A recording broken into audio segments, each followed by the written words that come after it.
তো গাইস আমি চলে আসছি রাত 3টার সময় গেম খেলতে। দেখা যাক আমার সাথে এই সময় কেউ গেম খেলে নাকি। আর এখানে দেখতে পাচ্ছি আমার দুটো ফ্রেন্ড অনলাইন আছে, দেখা যাক ওরা কি আমার সাথে এই সময় গেম খেলবে।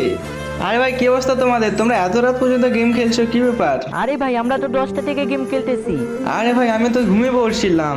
আচ্ছা চলো সবাই মিলে সিএস খেলে আসো। ভাই তুমি খেলো খেলো, আমরা এখনই অফলাইন চলে যাব। আমিও চলে যাচ্ছি, আমার সকাল 8টা থেকে এক্সাম আছে। আরে ভাই তোরা তো জানিস আমি তোদের ছাড়া সিএস খেলতেই পারি না, তোরা না খেললে কেমনে হবে ভাই? আরে ভাই এত রাত অবধি গেম খেললে আম্মু তো দেখলে বকাবকি করবে, এত রাত অবধি গেম খেলা যাবে না। ওটাই তো আমি বলতেছি, এখন অফলাইন যেতেই হবে।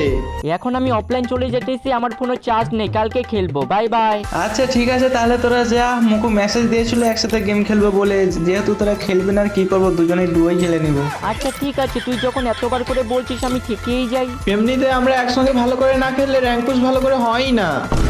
সালাল আর কি দেখা নেই, 1 সেকেন্ডে পাল্টে গেলিস। আর বেটা তোর ফোনে তো চার্জও নেই, তুই কিভাবে খেলবি? আর একটা তো পরীক্ষা।